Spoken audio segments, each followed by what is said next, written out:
pessoal, começando mais um M, o seu programa de empreendedorismo, marketing e entretenimento aqui no YouTube. Minha amiga Renata Saraiva, temos um convidado na bancada novo, um ilustre convidado aqui para brilhantar nossa bancada, mais um membro, Renata. Tudo bom? Tem um tempo que a gente não faz programa junto, né? Você meio que abandonou um pouco a gente, tudo bem?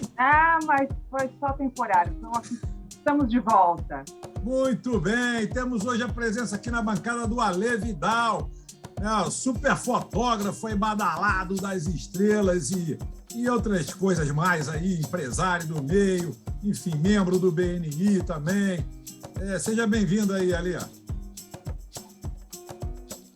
Obrigado, alô. Sandro. Prazer. Alô, estamos escutando? Sim. Pode falar, que você demorou um pouco, sim. Aí deu uma barriga, vamos embora. Deu um delayzinho aí. Muito obrigado, Sandra, muito obrigado aí ao convidado por estar aqui, Renata, é um prazer estar estreando hoje com vocês aqui. Vamos que vamos, hoje vai ser divertido. Bem-vindo, Ale. Bem-vindo. Já vai estrear numa entrevista de garbo e elegância, uma entrevista muito bacana com o nosso amigo, o Biratã, o Bira Miranda. O Biratã, vou chamar de Bira, né? A gente já ficou amigo aqui, a gente costuma brincar que não temos entrevistados, temos amigos. Então, Bira é fundador e líder de estratégia na IP Consulting. Além do que também é publicitário, atuou por 26 anos no Brasil e em Portugal, como executivo de agências e também empreendimentos próprios. Ao longo da sua carreira, sempre liderou projetos geradores de impacto social. Ao migrar em definitivo para a área de sustentabilidade, fundou a IP Consulting, onde atua como líder de estratégia para implementação e desenvolvimento de projetos de ESG. Esse símbolo, essa siglazinha é legal, vamos falar nisso já. Para médias e grandes empresas. Ex-aluno do Staff College da ONU, rapaz, olha como é que o sarrafo vai subindo. A gente vai ali e o sarrafo vai subindo. Está lá em cima. No curso liderado O Poder do Setor Privado na Implementação da Agenda 2030 da ONU e na plataforma EDX Solve, do MIT, no curso de Planejamento de Negócios Geradores de Impacto. O homem é do MIT, tá, gente? Só para vocês terem uma ideia que o sarrafo agora foi nas alturas. É membro do Conselho Consultivo da Herself, eu não sei se é assim que fala, provavelmente, Conselho de Gestão da Criável Escola de Moda Sustentável, membro do Conselho de Gestão da Associação de Assistência e Desenvolvimento Humano da Rua. Seja muito bem-vindo, Bira. Obrigado, Sandro. Obrigado, Ale. Obrigado, Renata. Super prazer estar aqui. Pode chamar de Bira, sim. Estou em casa e o papo vai ser ótimo. Legal. Bom, aquele momento que a Renata adora, né? Que a gente começa sempre com o momento YouTube. Renata, é contigo agora, não tem como empurrar essa folha aí, ó. Bom, é isso aí, pessoal. Fica aqui com a gente, curte, compartilha, toca o sino. O papo hoje vai ser muito legal. A gente vai falar sobre sustentabilidade, sobre ESG, que é uma palavra que está na moda, mas não é só moda, é muito importante. Então, fica com a gente, compartilha o M, fica até o final e volta no próximo. Boa. Não tem aquele negócio do joinha também, Sandro? Joinha? Aquele joinha deixa que todo mundo tem que tudo isso. Clicar no joinha, compartilha. Tudo isso que ela falou está valendo. Bom, vamos lá, vamos conversar com o Bira. O Bira, você tem uma história bem legal. E eu estava olhando aqui, a gente sempre dá uma fuçada antes, sempre dá aquela pesquisada. Você partiu, depois dessa apresentação toda, você foi para IP, você fundou, e é o CEO, o líder de estratégia da IP, que em Tupi-Guarani significa origem, o começo, raiz, fundamento, causa. Enfim, como é que foi essa chegada, na IP? Qual foi o insight de você ter montado essa consultoria, com essa trajetória tão legal que você tem? Sandro, foi um caminho natural. É engraçado como que a gente tem uma jornada, Eu acho que todo profissional, todo ser humano tem a jornada dele. E eu fui vivenciando uma escala crescente de projetos que tinham a ver com impacto social, mesmo vivendo a comunicação, o marketing, a publicidade de maneira absurdamente intensa, até porque não se atua nesse segmento sem ser intenso, é a premissa, Não tem como não ser intenso, mas em meio a toda essa questão da performance, da busca pelo resultado, da construção de marca e tudo que a gente sabe bem, eu sempre fui me conectando mais com projetos geradores de impacto social. A minha própria vida pessoal, eu comecei eu me tornei um voluntário, passei a viver também o lado do Bira CPF, além do Bira CNPJ. Bem-vindo ao CPF, não é mole não. Pois é. CNPJ, né? Do CNPJ. Exato. O CPF se conectou com o CNPJ em torno da geração de impacto. E nesse momento, início de pandemia, inclusive, fez todo sentido essa migração em definitivo, porque eu não me via mais no mercado publicitário, eu não me via voltando para uma agência ou para empreender como uma agência novamente, né? Lá atrás eu tive uma produtora web, isso em 97, quando a internet começava, depois tive agências, né, passei pelo marketing da Claro, enfim, tive uma jornada grande e não fazia sentido para mim voltar para esse mundo. Então, foi um momento propício onde o Bira, enquanto indivíduo, e os negócios mostravam um caminho muito interessante para se trabalhar com sustentabilidade, para se trabalhar a partir dos princípios de ESG e pelos princípios de ESG, né? Então, foi aquela conjunção dos astros perfeita e a IP surgiu nesse momento. Muito bem. Posso fazer uma pergunta? Lógico. Não, Bira, você falou há pouco que você não queria voltar para esse mundo da publicidade, do marketing, eventualmente corporativo, e foi um caminho natural para trabalhar com ESG, ou com sustentabilidade. Mas, de certa maneira, a gente vê essas áreas muito ligadas dentro das empresas, né? A gente vê o marketing, a comunicação falando de sustentabilidade, ou propaganda de sustentabilidade. Elas estão muito ligadas, tanto que na área de comunicação a gente vê até cursos de formação para a sustentabilidade na prática, etc. Eu queria que você falasse um pouquinho qual que é a tua visão sobre essa ligação, né? Se são áreas que devem estar genuinamente ligadas mesmo ou não, se sustentabilidade tem que ser uma área apartada ou mais ligada à estratégia da empresa, ou se as duas estão ligadas à estratégia da empresa, enfim, qual que é a tua visão? Boa, Renata, boa. Você fez uma pergunta muito boa, me deu um gancho muito bom para várias coisas que eu acredito para falar. Eu acho que sim, que você traz é um fato, porque naturalmente o marketing estava envolvido, a comunicação envolvida com as questões de sustentabilidade. Até porque, historicamente, vem aí até uma falha das empresas, elas sempre foram muito mais preocupadas em falar o que estavam fazendo do que fazer de fato. Né? Então, daí toda a questão de você, hoje, lutar contra a questão do greenwashing, né? do social washing, do fake governance, são todas expressões que surgiram porque as empresas, num dado momento, se agarraram em divulgar algo que, de fato, ainda não faziam no tamanho que a comunicação ampliava.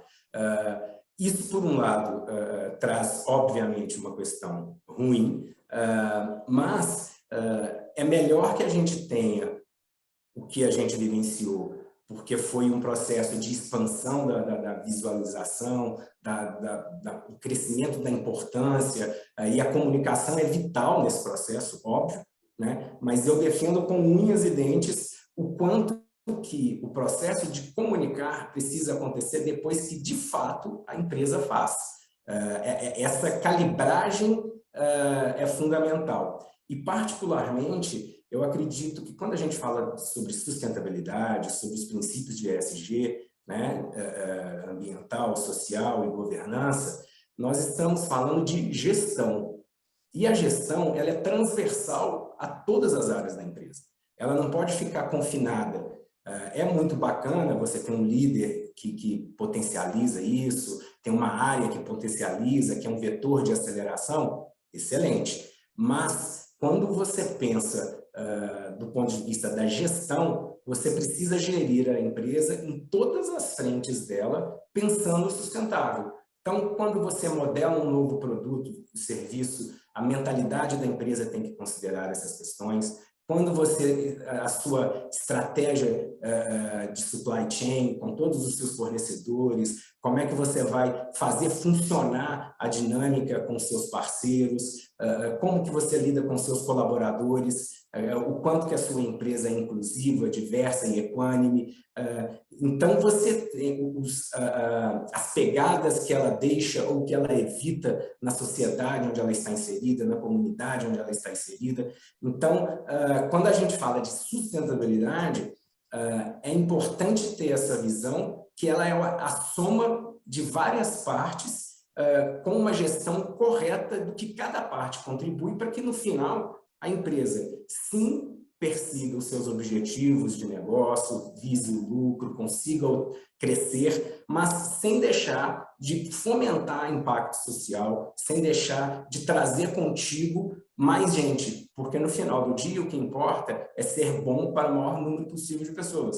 A gente não vai ter um futuro bacana se a gente não conseguir criar formas para que todos se desenvolvam. Né? A pandemia nos deu esse tapa aí nesses últimos 2 anos muito nisso, né?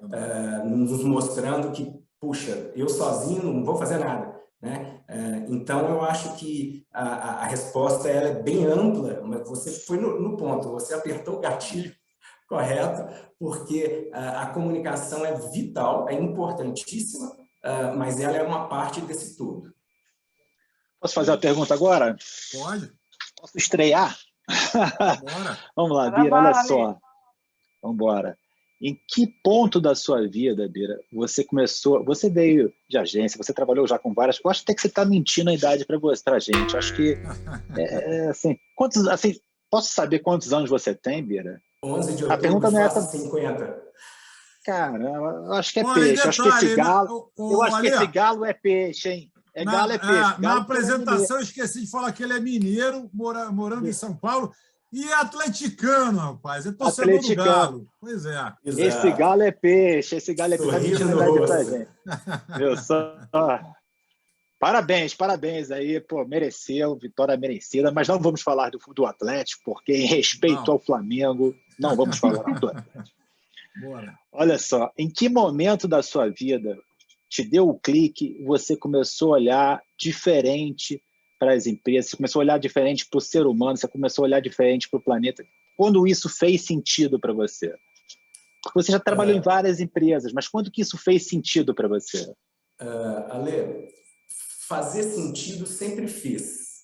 A forma de enxergar o peso desse sentido e a forma de enxergar o meu papel para ajudar a viabilizar algumas questões é que foi mudando. Foi um processo de amadurecimento normal. Né? Você vai vivendo e tendo experiências muito legais. Um dos primeiros projetos, para ser bem objetivo, né, não ficar assim muito etéreo, um dos primeiros projetos que bateu forte para mim foi lá em 97, 98, quando eu participei de um projeto de inclusão digital do governo de Minas Gerais. A minha empresa foi uma quarteirizada nesse projeto, e o governo de Minas ele tem um centro vocacionais tecnológicos, que são ainda, né, centros que são inseridos em comunidades vulneráveis para ajudar a incluir as pessoas digitalmente. Mas veja isso sob o contexto de 1997. E aí, nesse momento, como tudo que estava ligado com a internet, uma visão ampla, acabava passando por empresas que já estavam no segmento, eu tive um contato direto com um processo de capacitação técnica de tecnologia da informação, que hoje tem uma outra dimensão, mas na época era uma visão muito limitada a equipamentos de informática, a técnico de contabilidade e profissionais de call center.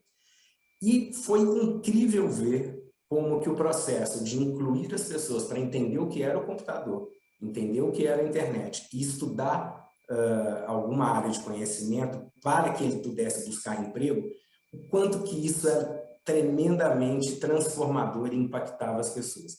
A primeira formação, a primeira formatura que eu fui de uma turma na região metropolitana de Belo Horizonte, em que a família estava ali presente, todo mundo arrumado, para poder receber um diploma de um curso técnico digital de curta duração, de 3 meses.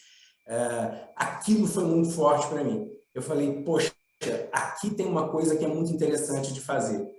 Você pode dizer que essa transformação foi mais forte dentro de você do que para as crianças dos profissionais que estavam oferecendo?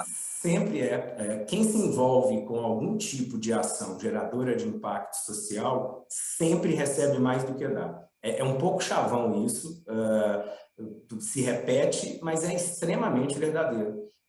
Porque você chega ali sem saber o que você vai viver. Então, toda vez que você desenvolve projetos nesse sentido, e felizmente de lá para cá, dessa experiência para cá, eu tive a oportunidade de me envolver muito com vários projetos, você tem outros KPIs, né? Porque é muito bacana você gerar venda, você gerar tráfego no site, conversão de venda, construir marca, ter recall de marca, enfim, é prazeroso você atingir uma meta. Mas quando a meta ela é o desenvolvimento de um indivíduo, o desenvolvimento de uma comunidade, os números passam a ter nomes, histórias, e aí você tem uma dimensão que não tem como traduzir, você só sente. Verdade. Ô, Bira, vou polemizar um pouco aqui, né, dar uma sacudida, que eu sou super fã de iniciativas como essa. Inclusive, a gente está até preparando uma iniciativa, muito em breve a gente vai divulgar, enfim. Mas aí também eu não posso falar muito, que aí tira a surpresa. Mas a gente está preparando uma coisa bem bacana. Mas também, com a pandemia, se evidenciou muita coisa. Não só a desigualdade social que a gente vive no Brasil e em vários outros países e tudo mais, mas se evidenciou também muito essa parte do ser humano. Né? Porque, ao mesmo tempo que você vê que, no início da pandemia, tinha toda aquela coisa de... O pessoal falava muito em empatia, e, enfim, várias skills, né? Vários skills bacaninhas e tal, não sei o quê.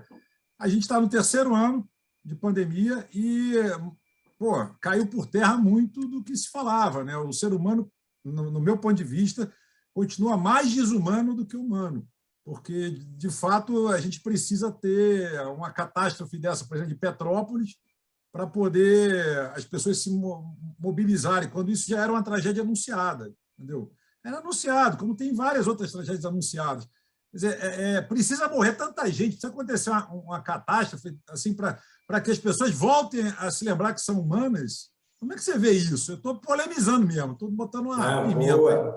Boa. Não. E, inclusive, eu acho que eu vou até dar um passo atrás para depois voltar no humano, porque acaba que a gente, às vezes, desconecta a questão do empresarial, né, do corporativo, do humano, quando, na verdade, só existem se for ambos juntos. Né? E quando a gente fala, puxa, a pandemia vai transformar o ser humano, aquela história toda, existe essa visão, por um lado, mas eu vejo que quando a gente trata da sustentabilidade como negócio, né? E aí o executivo que está à frente de uma tomada de decisão, o empreendedor que está à frente de uma tomada de decisão, eu gosto sempre de marcar que a questão de sustentabilidade, gerir a partir dos princípios de ESG, não é filantropia, não é se tornar um anjinho, uma pessoa maravilhosa. Não é um processo de transcendência religiosa, humana, é sobre gestão. Sim. Porque aí a gente inverte uma lógica... Práticas empresariais, né? São práticas empresariais. A gente foge de querer parecer que quem quer tratar de sustentabilidade está pedindo um favor a alguém. Verdade. Então, é legal fazer essa distinção, esse passo atrás, porque quando eu vou tratar com os meus clientes e com os meus prospects sobre esse tema, eu trago sempre um enfoque que meu amigo, isso aqui vai fazer a sua empresa ser melhor, mais eficiente, você vai ter mais chances de ter lucro por mais tempo e, às vezes, até mais chances de continuar existindo daqui a 5 anos. Talvez a sua empresa não exista daqui a 5 anos se ela não considerar determinadas questões. De quebra, dá para fazer isso tudo, se for bem planejado, se for bem gerido, gerando impacto social. Não é um estalar de dedos, não tem mágica nessa história. Dito isso, esse recorte, né, de que não é filantropia, não é caridade, não são anjos que tratam de sustentabilidade, eu trago também a dimensão humana, porque ela é importante, E tem um dado que eu gosto muito de evidenciar para exemplificar essa questão, que a Ipsos fez um levantamento em 28 países, onde ela mediu o índice de solidão durante a pandemia. E o brasileiro ficou líder entre os profissionais que estavam em home office, os mais solitários. Por que eu trago esse dado? Porque aí as duas coisas se juntam. Não dá para você ser hoje um líder se você não for humano. Você não consegue entender a dimensão do que é o seu papel perante uma empresa, como empreendedor, se você não está considerando as pessoas que estão à volta de você, e não é aquele papo de, eu gosto de pessoas, eu sou pessoa de pessoas. Sim. Puxa vida, né? Eu chego a ficar arrepiado quando eu ouço essas coisas assim, misericórdia. Então, eu acho que é um entendimento que, se o ser humano não está sendo contemplado na visão ampla da história, você quebra a possibilidade de um círculo virtuoso da história. E aí, com um olhar específico, numa situação extrema, né, que a pandemia é uma situação extrema, isso vai sendo potencializado. Então, assim, o cuidar da empresa, o cuidar do que é público, né, do Estado, do país, passa do princípio de um entendimento que cada um precisa ter a sua função para o cuidar de si, de quem está em volta, e para o papel dele quando ele assume uma outra posição na sociedade. Porque nós temos o nosso papel enquanto pessoas, as nossas atribuições.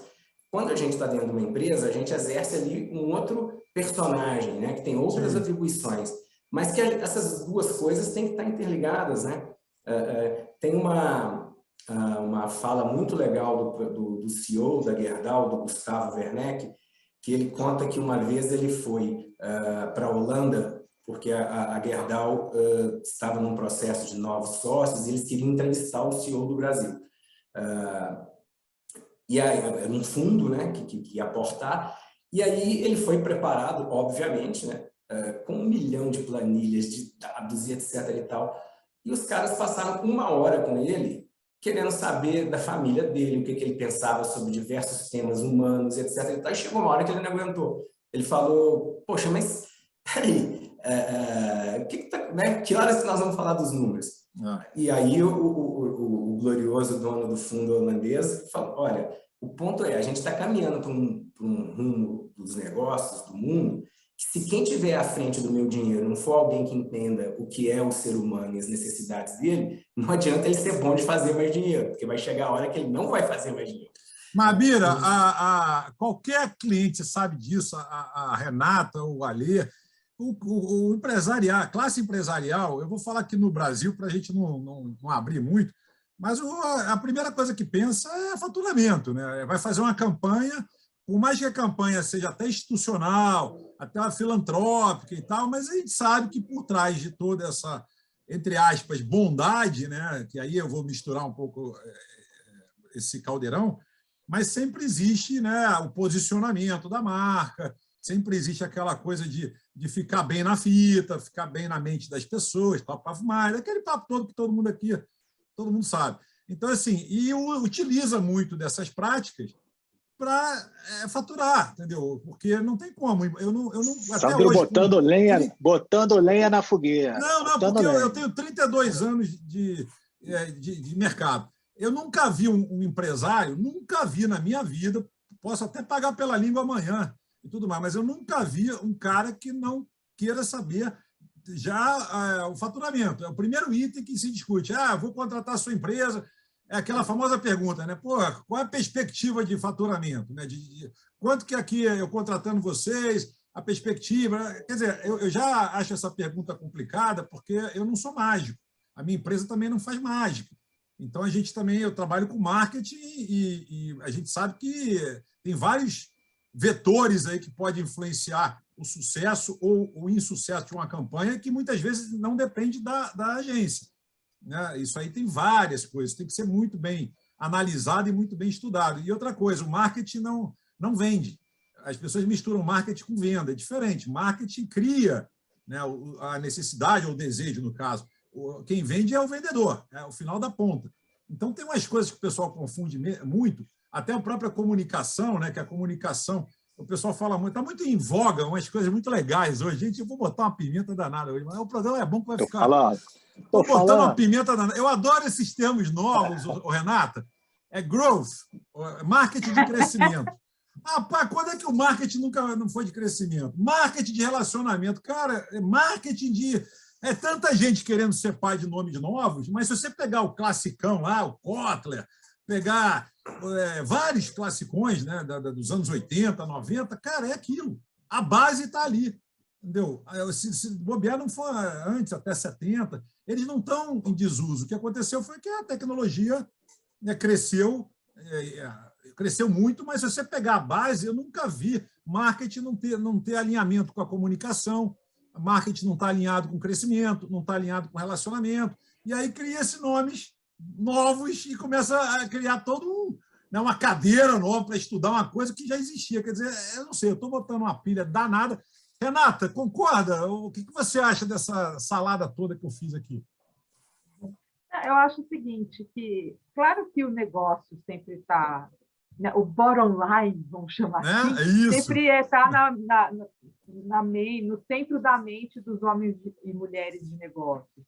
Mas eu acho que a questão da sustentabilidade ela vem vindo forte, não porque porque tem que ser bonzinho, né? Porque a empresa tem que ser boazinha, mas até para que as empresas possam ter uma noção de futuro, né? Concordo.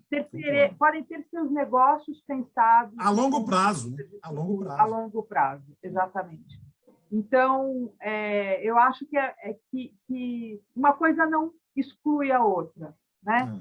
Pensar em sustentabilidade não exclui pensar em lucro não exclui pensar em sustentabilidade. Tanto que tem, né, o Instituto do Capitalismo Consciente. É um negócio desse, verdade. É muito interessante a abordagem deles, porque eles mostram a dimensão exatamente daquilo que precisa estar pensado no capitalismo hoje em dia. E assim, se a gente olha para fora da questão das empresas, né, olha o próprio desastre, tudo bem, Petrópolis histórica, tudo bem não, é tudo péssimo, na verdade. Petrópolis historicamente tem essas chuvas desde o século XVIII. Friburgo, há um tempo atrás, passou um perrengue danado. É um local onde existe, né, tanto que parece que o urbanismo da cidade já foi construído para ter uma passagem melhor de água e tal, das chuvas. Bom, mas o fato é que no Brasil e no mundo está se vivendo um impacto muito grande das mudanças climáticas. Isso aí não dá para negar. A gente vai uma hora nos Estados Unidos, outra hora na Europa, etc, etc. Então, até esse mundo onde nós estamos vivendo e que está passando por todas as transformações, é algo que as empresas precisam olhar e entender como que elas vão prosperar, primeiro se manter e prosperar neste mundo, né? Porque este mundo precisa ter uma maior segurança para as pessoas que vão consumir os produtos dessas empresas. Enfim, tudo isso faz parte de uma coisa só. Então, eu acho que sim, você tem razão. Todo empreendedor e todo executivo vai primeiro pensar no faturamento, mas eu acho que a tendência é que todo executivo e todo empreendedor também pense na sustentabilidade no decorrer do tempo. Inclusive, se não reparem que a minha luz fica apagando e acendendo, é porque o prédio é justamente sustentável e ele tem um sistema automático de necessidade de luz aqui. Eu pensei que eram efeitos especiais, estava rolando uns efeitos especiais. Um pouco, tá assim, esse blur aqui, né, também tá... Tá bacana, que era de propósito, que ela queria impressionar a gente, porque o fundo ficou bacana. Viu? Deu uns efeitos. Mas e aí, Bira? Eu vou na linha da Renata também. Eu também acho que ela foi mais ponderada. Talvez eu tenha sido um pouquinho mais assim, radical, mas de qualquer forma eu também acho que dá para conviver o lucro com a sustentabilidade, porque não tem jeito, né, cara? O empresário para se manter precisa de lucro. Precisa ter faturamento e lucro, né? Porque uma coisa é faturar, outra coisa é ter lucro. Então precisa. Né? Precisa para tocar esses projetos de ESG, tocar todos os projetos. Eu não sei exatamente em termos de valores, mas provavelmente não deve ser barato, porque são projetos a longo prazo, né? São projetos que têm que investir né? Provavelmente estamos falando de cifras mais assim, mais robustas, né? Provavelmente. Então, eu me lembro que teve uma vez que um amigo meu lançou uma agência de publicidade toda ecológica, toda sustentável, toda ecológica, toda com essa pegada, e não tinha nem esse nome ESG na época, e tal, não sei o quê, e chamava Ecodor, se eu não me engano, se eu não estou fugindo, não, chamava Ecodor. A gente começou, éramos um grupo, e ele lançou os produtos, que eram produtos todos ligados à preservação do meio ambiente, e por aí vai. Pô, vocês acreditam que o negócio não durou 1 ano e pouco? Quebrou, porque todas essas ações elas são bem mais caras do que as ações tradicionais de marketing. As ações tradicionais, que eu digo, mais utilizadas. Então, assim, para você fazer aquelas campanhas, você gastava 2 ou 3 vezes mais. É tipo o papel reciclável, que devia ser mais barato, é muito mais caro do que o papel comum, né? Digamos assim, o papel normal que a gente utiliza, o branco. Então, assim, as ações acabaram ficando muito caras e a empresa não vingou. Entendeu? A gente até lamentou que não tenha vingado, porque a ideia era sensacional, foi uma coisa bem interessante. Sandro, eu acho que, puxando uma sardinha, desculpe, Renata, você quer falar? Eu só vou pôr um pouquinho de pimenta nisso tudo, rapidinho que o senhor falou, porque eu tive uma experiência numa agência onde eu trabalhei de fundar a minha agência, que era uma agência de grandes eventos, né? Eu era da área de PR, mas a agência fazia grandes eventos e ela tradicionalmente fazia evento para um grande banco, e é o maior evento corporativo da América Latina. E na última edição da qual eu participei, o Bira acho que estava também ainda, a gente trabalhou junto lá. O banco exigiu da agência 2 coisas. Uma, que ela apresentasse para ele, banco cliente, as suas atitudes e o quanto ela conseguia, como agência, fazer a redução de carbono. Porque uma agência que faz eventos, transporte, de levar convidados para um evento, materiais que são usados para cenografia, tem um impacto ambiental forte. Então, a primeira coisa que o banco exigiu foi isso. A segunda coisa foi, e aí até eu participei do processo, porque eu fui a pessoa que fez a interface de uma empresa que nós contratamos para ajudar nisso, foi fazer com que esse evento, que era um evento para 15 mil pessoas, dura 20 dias, é um evento enorme, né? Vem gente do Brasil todo, tal, para São Paulo, e este evento fosse comprovadamente sustentável. O que significaria isso? Significaria que materiais de cenografia, tecidos da camiseta de brinde que chega, descarte de resíduos sólidos, tudo isso teria que ser racionalizado. As refeições, em vez de serem buffets com 3 tipos de proteínas e não sei quantas saladas, e cremes, e molhos, e não sei o que, deveria ser refeições como se fossem assim prontas, né? Numa geladeirinha onde a pessoa pega. Então, você evita o desperdício, porque parece que a comida que sobra dos buffets dos grandes eventos é uma quantidade enorme. Tem que ser jogada fora. E é jogado fora porque você não pode nem dar para um morador de rua que está passando fome, muitas vezes, por uma questão de segurança da saúde, né? Não sabe se tem um molho estragado, alguma coisa assim. Então, eu estou trazendo tudo isso porque veja a importância. A agência teve que se reinventar e reinventar o modo como ela fazia aquele evento há tantos anos. Né? Renata, a gente bem sucedido e tal. A gente teve também, atendemos um banco, a exigência que ele fez foi uma só, que tivesse conta nele, que aí ele pagava a gente na própria conta, o dinheiro ficava com ele, ficava tudo certo. Porra, mas enfim. Mas diga lá. Eu interrompi o Ale, ele ia falar alguma coisa. Não tem problema. Na verdade, eu queria fazer 2 perguntas. Uma que eu acho que seria interessante, o Bira esclarecer esse termo empresa ESG. Porque o que é necessário para uma empresa hoje ser uma empresa ESG? Essa é a primeira pergunta. Se der, depois eu encaixo a outra, senão a gente faz mais uma rodada e eu A gente espero vai de ter novo. um momento audiência aí. Quando ele acabar respondendo, tem um momento audiência aqui para a gente atender nosso público. Não, bacana. Eu Mas quero dá para eu fazer duas perguntas? Não, a segunda depois. A segunda depois. Tá. Eu vou passar rapidinho por alguns pontos que vocês citaram, que eu acho que são respostas legais para entregar para a audiência de vocês. O Sandro falou da questão que o foco sempre é vender e sempre será vender. Sempre foi, sempre será, só que cada vez mais de uma forma diferente, com novos critérios e considerando uma maneira mais evoluída de fazer isso. Eu defendo isso diretamente junto com os meus clientes, em toda oportunidade que eu tenho. Sim, o foco é buscar uma venda, mas uma venda mais inteligente, fruto também de um processo produtivo mais inteligente. Então, quando a gente fala, e uma venda mais justa, porque acaba que o justo, de novo, não é no conceito de ser bonzinho. O justo é entender que se você mata quem compra de você, você não vai ter daqui a um tempo quem vai continuar comprando. Né?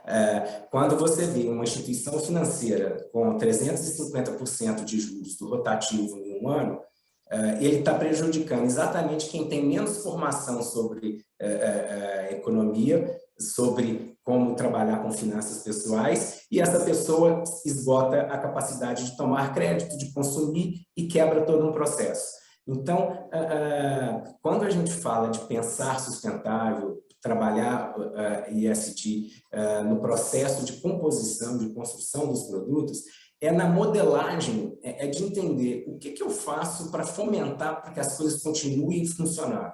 Né? Como que eu posso ter um produto com menos embalagem? Né? Eu participei de um projeto junto da Nestlé, onde o objetivo dela não era vender menos produtos. O objetivo dela era, poxa, se eu consumir menos plástico, se eu consumir menos água, eu vou conseguir ter mais lucro, porque eu estou gerando um produto com mais margem, eu atendo uma necessidade do cliente e isso fica interessante para todo mundo. Né? Então, a inteligência da modelagem, da criação, da prototipação de produtos e serviços, ela vai te ajudar a vender mais, a vender com mais margem e começa a criar critérios de desempate. Eu acho que isso é muito importante as pessoas entenderem, porque quando você tem margens muito apertadas, as pessoas tomam decisões sobre mais critérios.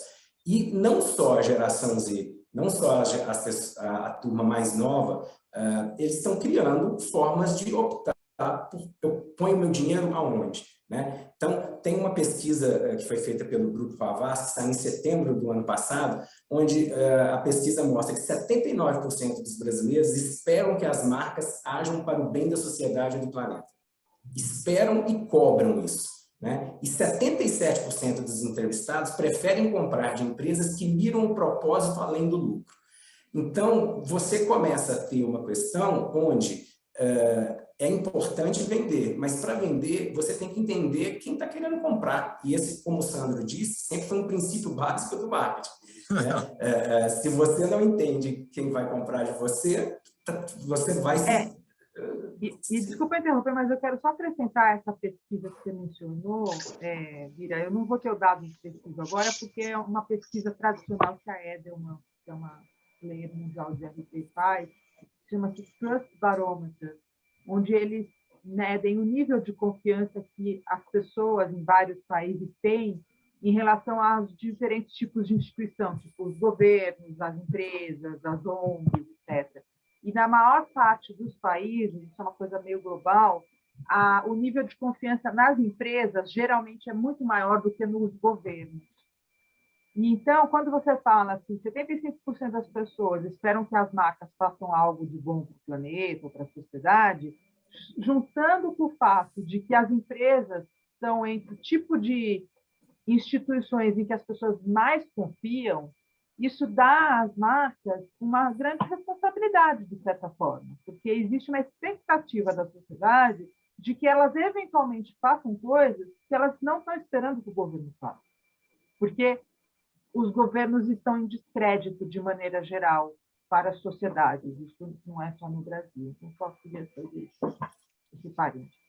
Mas, sim, e aí conectando né, até a própria pergunta do Ale agora há pouco, né, sobre o que é uma empresa, eu vou conectar uma fala do Sandro com a pergunta do Ale sobre o que uma empresa precisa fazer para ser, né, uma empresa que atua sobre os princípios de gestão de ESG. Quando o Sandro traz, poxa, demanda um investimento, né, são verbas altas para fazer projetos, qual que é o interessante dessa visão? E isso está diretamente conectado com a pergunta do Ale. O mais interessante é que você comece a planejar o seu modelo de negócio para gerar impacto social ao mesmo tempo que gera lucro. Então, não é sobre fazer um projeto de desenvolvimento de comunidades, fazer um projeto de capacitação, um projeto de preservação ambiental. Entendendo em que territórios a sua empresa atua, tanto temáticos quanto a questão física também, o que eu faço para que na composição do meu produto um percentual vá gerar algum tipo de processo cíclico que gera desenvolvimento. Né? Eu tenho uma empresa que é uma companhia de energia solar, sem fazer merchan. Não, mas pode fazer merchan também, não tem problema não. Pode fazer merchan, onde a gente está entendendo como ela gera impacto social positivo nas regiões onde ela produz energia solar para desenvolver aquela região a partir do próprio sucesso de venda do produto dela. Então, eu não vou alocar uma verba para um projeto. A minha existência e o meu sucesso fomenta o desenvolvimento de onde eu atuo, naturalmente, isso precisa de planejamento. Então, essa é uma visão que quando você começa a pensar o negócio, considerando as questões ambientais, né, do E, né, as questões sociais, do S, e a questão de governança, porque aí também responde a uma outra fala do Sandro, né? Poxa, porque precisa ter sucesso, porque senão não dá certo, né? A sustentabilidade começa na governança. Se você não tem governança, se você não tem uma empresa que dá certo, que é bem gerida, que tem princípios éticos, que funciona, no final do dia, a gente resume de uma maneira simples assim, você não vai conseguir ter o seu papel social e nem o papel ambiental. Né? Então, cruzando aí as perguntas com uma resposta que passa por todos esses pontos. E com relação ao desenvolvimento de projetos específicos, porque você pode, nem toda empresa está no momento, na maturidade, para começar a migrar a sua modelagem de negócio, de gestão, mas ela pode e deve desenvolver projetos. E os projetos, eles podem ter uma redução de investimento quando você pensa com uma visão de cadeia. Como eu posso conectar parceiros? Quem da minha cadeia de valor tem os mesmos problemas que eu? Então, vou trazer um exemplo para que não fique só no campo conceitual. O Brasil tem hoje 260 mil vagas de TI em aberto. Existem as vagas e elas não são ocupadas. Em contrapartida, nós temos 13 milhões e meio de pessoas desempregadas no país. Verdade. Se você é da cadeia de contratação, né, de programadores, de desenvolvedores, seja de domínio técnico seja, você pode juntar a sua cadeia de valor e entender, poxa, que tipo de profissional a gente mais precisa? Vamos ajudar a capacitar pessoas que já estão aqui um pouco abaixo do que seria o nosso requisito, para que essa pessoa tenha uma barreira de entrada menor e ela se desenvolva e a gente consiga ter um ciclo de conexão maior com ela. Ela, por sua parte, desenvolve a família dela, porque todos os estudos mostram que quanto mais uma pessoa cruza a linha da vulnerabilidade para cima, ela é exemplo, ela gera renda e ela traz aquela inspiração para que os familiares, para que os vizinhos possam se desenvolver também. Então, você vê que muito da solução passa por um entendimento, de novo, que nada é feito sozinho. né? Então, se você conecta os parceiros, você investe mais, escala mais o impacto, o seu resultado e beneficia mais gente nesse processo. E minimiza os custos também, né? E minimiza exato. os custos. Então, é interessante que cada problema ele tem em si uma grande oportunidade se você souber olhar para ele como o problema não é meu, o problema não é nosso, a solução vai ser nossa também. E esse é um princípio básico da sustentabilidade, por isso que está tão popular a palavra ecossistema, né? E como sempre distorcida, porque começa a ser muito usada e as pessoas perdem a noção. Hoje tudo é ecossistema, mas a visão de ecossistema vem muito disso, do princípio da sustentabilidade, onde você se conecta para diminuir o fardo da busca da solução, para suportar o processo de evolução que você tem que fazer. Beleza. Bom, pessoal, temos aqui o nosso momento audiência. Rapidamente, a gente volta para o papo. Posso só fazer não pode. Mais agora não. Agora não. Agora é momento audiência. Momento audiência. E é aquele momento em que a gente prestigia você que está aí do outro lado da telinha. Ou seja, esse momento é sagrado. A gente até estourou o tempo dele aqui, que a gente tinha que ter feito um pouquinho antes, mas vamos lá. Gente, só para avisar o pessoal da bancada que pela primeira vez estamos no ano 3, gente. Vamos comemorar 2 anos agora, porque não tem ano 0, né? Mas vamos comemorar 2 anos em abril de M. E pela primeira vez, o hype da internet, hoje, no dia da gravação nossa aqui, não é política aqui nacional, é política internacional. Pela primeira vez. Bom, mas é que também tem uma crise da política nacional desse tamanho. Não, eu estou fazendo assim porque, pelo menos, o assunto é sério, mas não é aqui dentro agora, é lá fora, mas é sério também. Então, pela primeira vez, é a Ucrânia que está super hypada na internet, a crise ali na Ucrânia, iminente guerra ou não, né? Enfim, tem uma guerra de narrativas aí, e o pessoal está falando muito. Gente, então, assim, nós não somos obrigados a comentar o que eles mandam para a gente, apenas a gente aqui lê em consideração, né, a nossa audiência, você do outro lado da telinha que nos prestigia, então a gente vai lendo. Quem quiser comentar, tudo bem, tranquilo, por sua conta e risco, inclusive o convidado também, Tabira. Cada um, se quiser falar alguma coisa, tudo certo, senão a gente vai passando. Bom, primeiro já vem nisso, como eu falei que o hype é a Ucrânia. Tem aqui, mandou para a gente aqui, deixa eu pegar o nome, o Adriano mandou aqui para a gente, CNN de hoje, o Lídio, o que Putin quer com a Ucrânia. E aí eles começam aqui a desenvolver uma narrativa que é uma guerra de narrativas absurda. Então, o Adriano manda essa para a gente aqui, já dizendo, né, uma matéria da CNN de hoje. Outro aqui é o Michel. O Michel ele manda os brasileiros que fundaram 2 fintechs e se tornaram bilionários antes dos 26 anos. E ele fala aqui do Henrique Dubugras e Pedro Franceschini, que eles estão no seleto grupo de bilionários, um com 26, outro com 25 anos, quando eles fizeram a Brex. Aí, interessante, uma fintech de cartões de crédito corporativos. Atingiu uma avaliação de mercado de 12 bilhões. O pessoal, essa galera assim, dessa faixa etária não está brincando mais em serviço, não, né? Já foi a época que o pessoal queria mais curtir a vida. Hoje a galera está todo mundo ligado em pivotar, em unicórnio, essas coisas. É impressionante. Na minha época, a gente queria ir para Búzios, queria namorar. É engraçado como é que a coisa muda bastante, né? Enfim, mas vamos lá. Qual o próximo aqui? O Zé Mauro. Zé Mauro, sensacional. O Zé Mauro é amigão do peito, gente boníssima. Ele botou aqui o seguinte: às vezes precisamos ser igual ao Eduardo, que achou que achou estranho e melhor não comentar. Uma alusão à música, né, do Eduardo e Mônica. Às vezes precisamos ser igual ao Eduardo, que achou estranho e melhor não comentar. Eu concordo. Essa eu concordo 100%, Zé. É isso aí. Quem mandou aqui para a gente? Karen. A Karen ela fala o seguinte. Ela pegou uma coisa bem legal do Karnal. Aquele que mais lambe o patrão é o mais agressivo com a faxineira. Frase do Karnal. E diz o seguinte: na pirâmide das hierarquias, quem oprime também é oprimido. Quem humilha é humilhado. E assim se perpetua uma cascata de opressões do mais poderoso ao mais subserviente.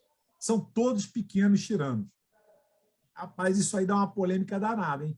Isso aí eu prefiro passar para a próxima, porque isso dá uma polêmica, mas isso daria um programa inteiro. Isso enfim, vamos que vamos. Carlos Henrique, não tenha medo de mudar, tenha medo de daqui a 1 ano estar reclamando dos mesmos problemas de hoje.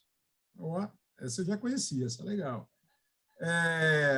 As duas últimas, aqui, vem do Mauro, e o Mauro ele coloca aqui, falando sobre cultura organizacional. No último ano, o mundo corporativo passou por diversas transformações impulsionadas pela pandemia. E aí ele bota assim: trabalho remoto ou híbrido? Os desafios da cultura organizacional. Esse também dá um belo tema para o M, hein? Isso aí não dá um comentário, dá um programa inteiro, né? Isso é bom, isso é bom. Esse é bom, esse é bom. Esse aí, esse é bom. Vamos deixar marcado como sugestão de pauta. Esse é legal. Obrigado, Mauro. E para fechar agora, isso também é polêmico, a beça, vai ser bem bacana. A Ângela, ela fala o seguinte: ela pegou uma matéria da Forbes, onde diz o seguinte: McDonald's dá o primeiro passo na formação de seu metaverso.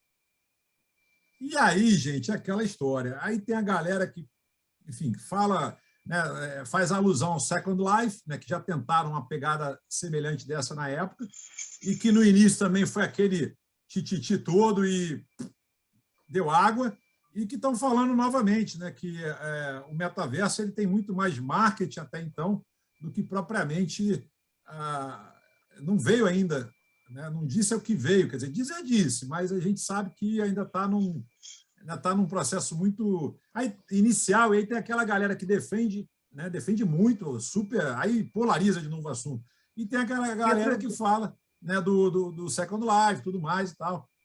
É um assunto polêmico também, né?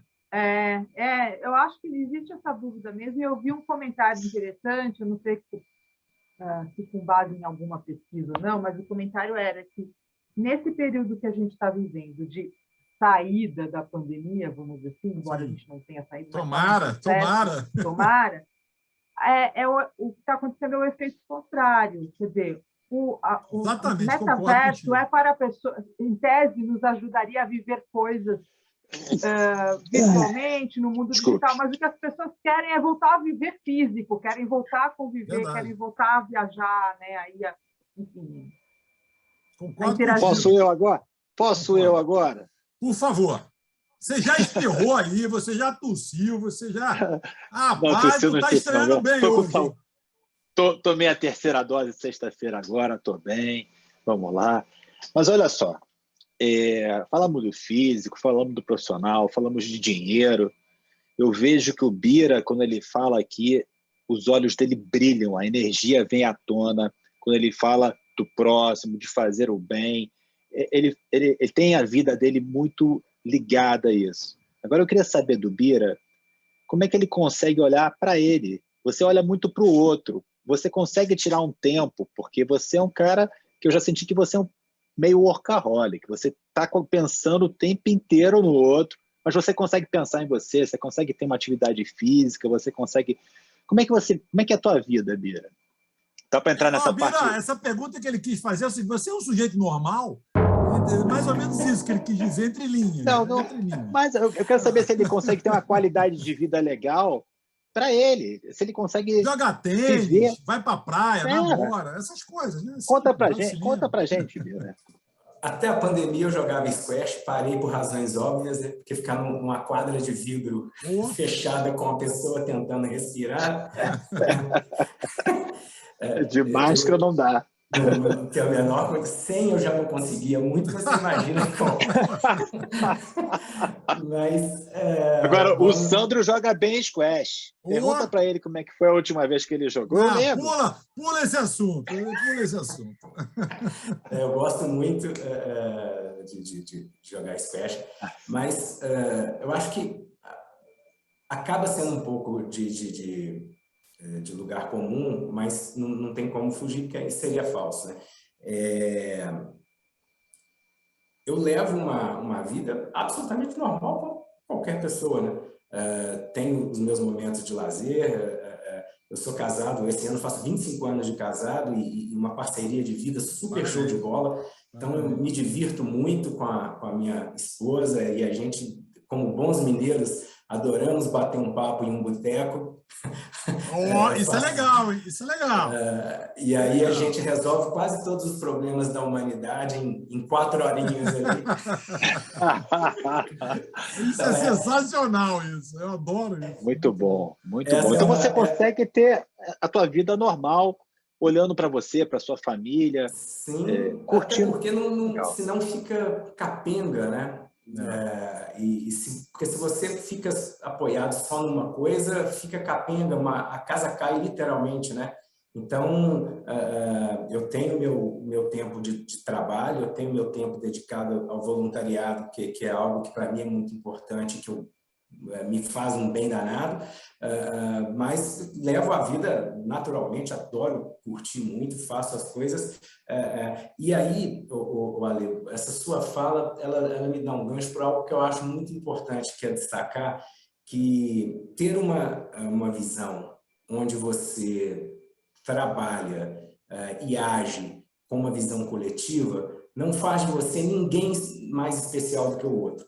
Porque eu acho que quando a gente categoriza seres divinos, especiais, ungidos, é um passo para um problema gigante. Concordo. Então, é legal. E quanto mais gente imperfeita, chata, fizer coisas legais, maior a nossa margem de sucesso.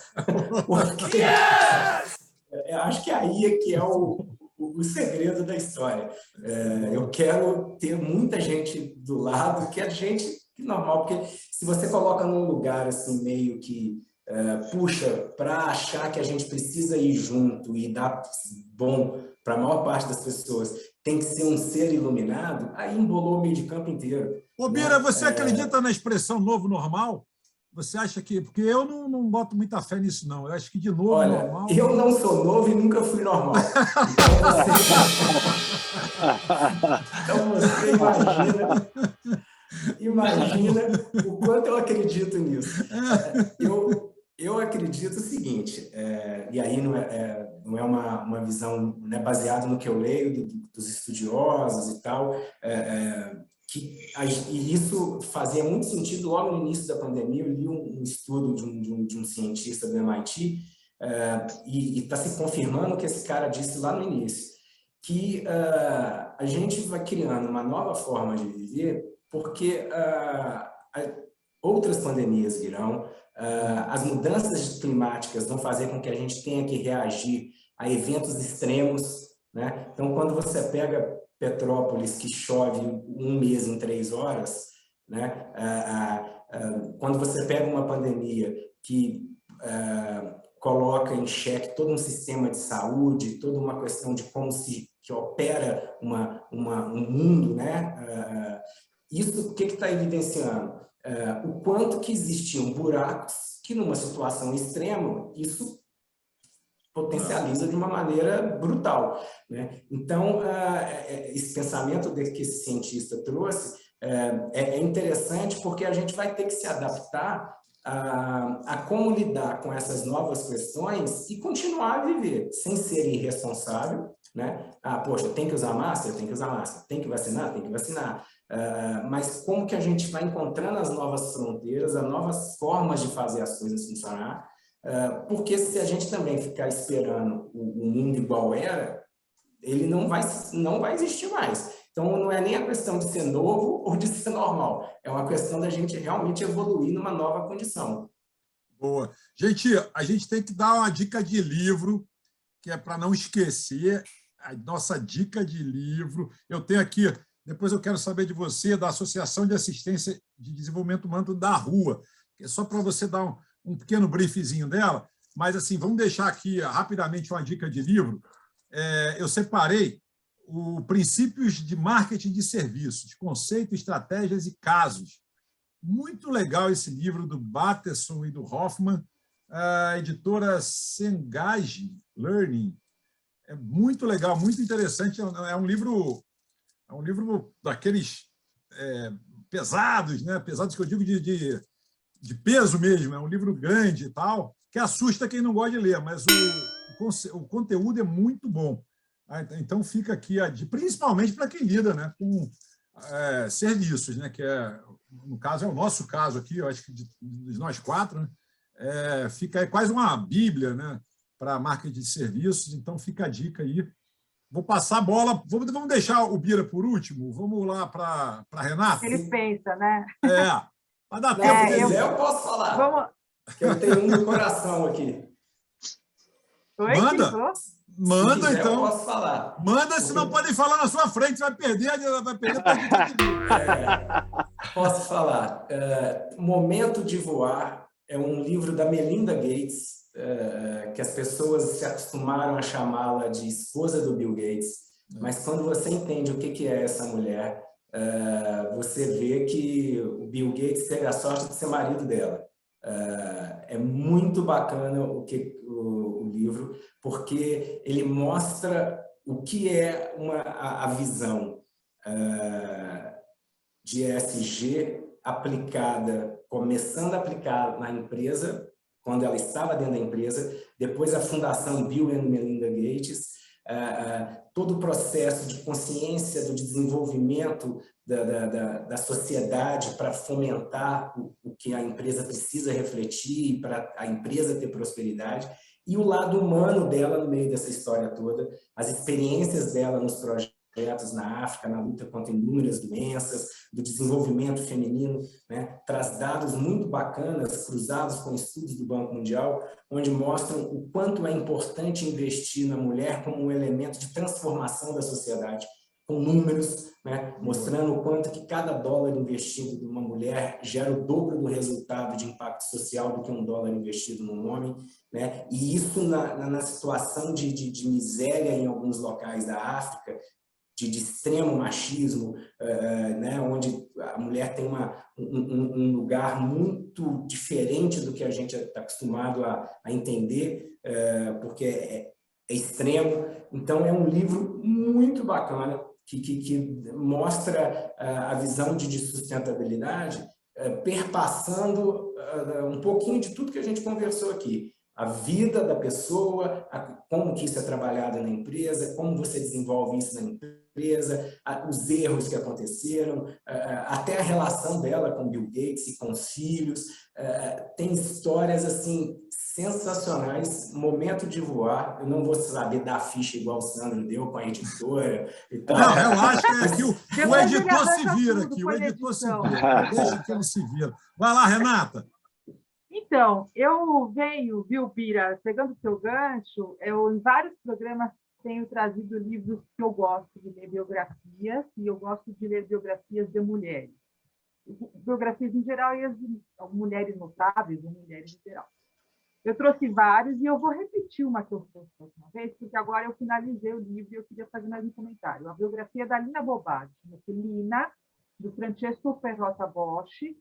Tem duas biografias dela foram lançadas no ano passado, eu terminei essa agora, e é muito interessante porque, para nós que somos empreendedores e pessoas de comunicação e tal, ela é arquiteta, mas no fim do livro traz uma questão muito interessante, que ela é uma arquiteta, não é de escritório, é uma arquiteta que fazia obra dentro do canteiro de obra. Então, ela bolava o projeto, mas ela tinha que estar lá dentro. Então, o Sesc Pompeia, o MAC, lá o Solar do União, várias obras em Salvador, até a questão urbanística de Salvador, são de origem da Lina Bobardi, e eu achei isso muito interessante, porque muitas vezes eu acho que a gente na profissão fica meio aquele colarinho branco, e isso me inspirou muito para, mesmo não sendo arquiteta, mesmo trabalhando com comunicação, arte e tal, ir mais para dentro da problemática dos clientes, para dentro dos assuntos que são pertinentes, e tudo. Eu achei isso muito legal. Então, fica aí a dica da Lina, além do que o livro é uma delícia para quem mora ou gosta de São Paulo, porque traz muito da cena urbana de São Paulo, que eu vivi na adolescência nos anos 80, então isso tem muito a ver comigo, que era do Sesc Pompeia, a gente ia para lá no fim de semana, a vida cultural, o Centro Cultural de São Paulo e tal. Então, fica aí. Legal. Contigo, Ale. Agora vamos lá. Estreia sua dica de livro. Vou puxar a sardinha para a minha área. A minha dica de livro é... Eu posso mostrar o livro ou o livro vai entrar depois? Os Como é dois. que... Pode mostrar Os e o livro dois? entra Então vamos também. lá. De qualquer forma, vai É esse entrar. aqui, ó. Ensaio sobre fotografia da Susan Sontag. Essa mulher, ela é incrível. Ela foi casada com uma fotógrafa maravilhosa chamada Anne Leibovitz. Anne Leibovitz, uma das fotógrafas mais bem pagas no mundo, já fez muita publicidade, já fez muita moda, já fotografou todas as celebridades que você possa imaginar, já fez capa de CD, já fotografou. Ela é uma fotógrafa muito querida entre as celebridades, que quando sabem que ela é a fotógrafa, as portas se abrem para tudo que é tipo de campanha. Eu sigo a masterclass dela nas redes sociais. Mas esse livro da Susan, ela escreveu antes até da relação dela com a Anne, mas é muito interessante. Eu não vou fazer spoiler aqui não, mas vale muito a pena ler. É bem bacana. Bela dica. Gente, vamos lá. A gente estourou o tempo, hein? Cara, a gente já estourou esse tempo aí. Estouramos em 5 minutos. A resenha boa é assim, cara. A gente vai levando quando vê o tempo ruim. Mas é bom, como eu sempre digo aqui. Gostinho de quero mais. O gostinho de quero mais. O Bira já fica convidado para voltar para a gente conversar mais vezes. Agora, não vou deixar passar, né? Aquilo que eu deixei no ar antes da gente dar a dica de livro, de você dar um pequeno briefing da Associação de Assistência de Desenvolvimento Humano da Rua. Isso me chamou muita atenção. Acho que deve ser um projeto bem legal, né? Obrigado pela oportunidade, porque o Ale falou que o olho brilha no resto, e quando fala disso, ele brilha 10 vezes mais. Mas o Da Rua é uma associação de assistência e desenvolvimento, né, onde a gente procura, numa primeira instância, atacar a invisibilidade, porque as pessoas que vivem em situação de rua, a nossa geração, né, todo mundo que está aqui vivo nesse país atualmente, se acostumou a ignorar que existem pessoas vivendo na rua, né? E quando a gente fala de extrema vulnerabilidade, para vocês terem ideia, na nossa categorização, nos nossos projetos de assistência, quem vive numa favela, quem vive numa ocupação, já está num patamar muito acima.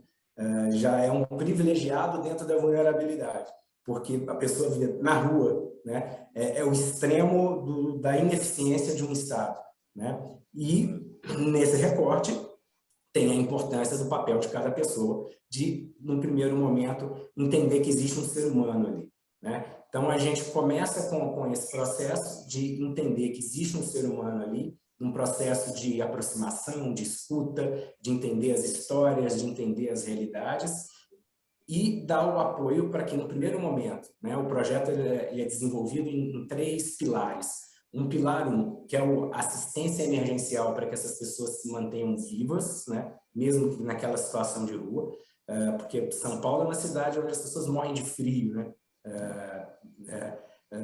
A gente tem as pessoas, além da fome, tem a questão do frio, que é um agravante horroroso, né? Então, a gente ataca a assistência com as questões de sobrevivência. No segundo pilar, a gente trabalha o desenvolvimento para que essas pessoas consigam sair da rua. Então, é um processo onde tem capacitação, tentativa de geração de emprego e tentativa de geração de renda, onde a gente tem um programa específico para isso. E no terceiro pilar, a gente procura evitar que mais pessoas venham para as ruas, porque principalmente nesse período de pandemia, onde as pessoas perderam sua renda, aumentou muito o número de pessoas em situação de rua, né?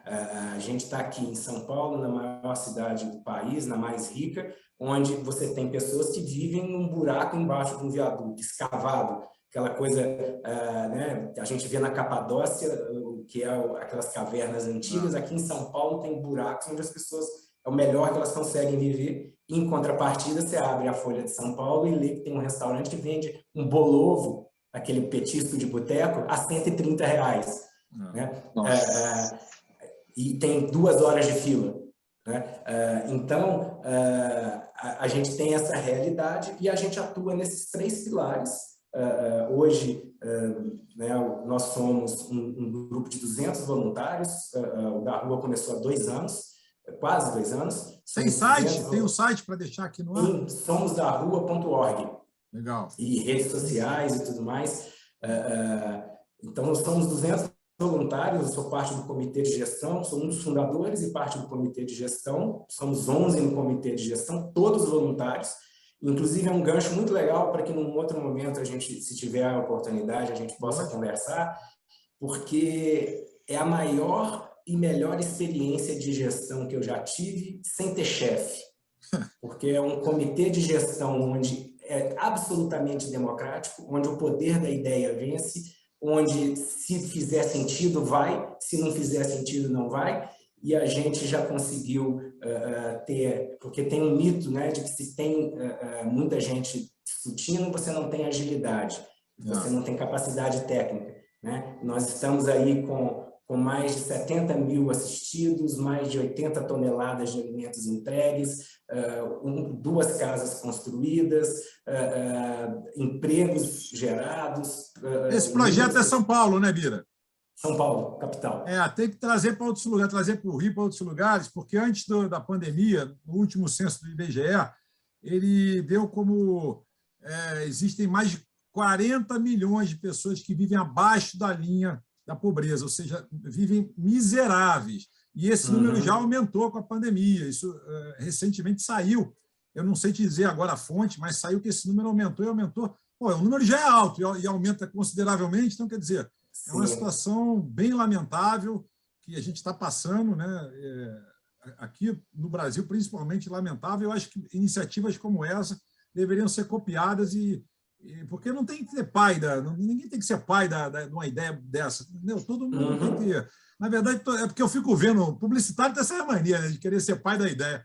Porra, a ideia quando é boa, viu? Porra, deixa deixa todo mundo copiar. Compartilha a ideia. Compartilha a ideia. E essa ideia é muito legal. Eu sou muito fã de ideias como essa. Acho que isso aí, depois a gente bate um papo em off, isso é bem legal para a gente tentar fazer com que... Eu queria só comentar que, linkando o que o Bira falou agora com o que ele falou antes, não tem hierarquia, mas quando tem propósito, os resultados são geralmente muito bons. Porque esses 200 voluntários e esses 11 gestores estão em torno do mesmo propósito, que é um propósito muito bacana.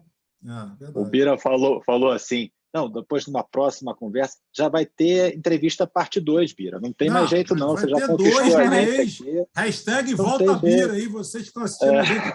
Hashtag volta Bira. Com certeza a gente vai subir essa hashtag e a gente vai marcar. E, geralmente a gente dá um espaçozinho de um mês para não ficar muito colado um no outro.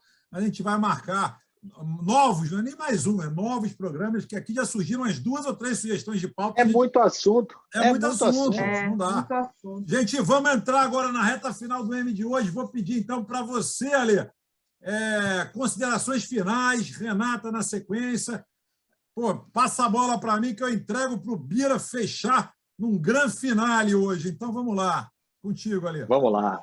Foi um prazer hoje estrear assim, tão altíssimo padrão, com a bancada incrível, com o Bira aqui, dando uma injeção de positividade na gente. Eu sou fotógrafo, então eu já trago a sensibilidade aqui dentro de mim, que é muito grande. Já tive a oportunidade de participar de diversas campanhas também, Outubro Rosa, Natal Sem Fome, campanha do Agasalho em São Paulo.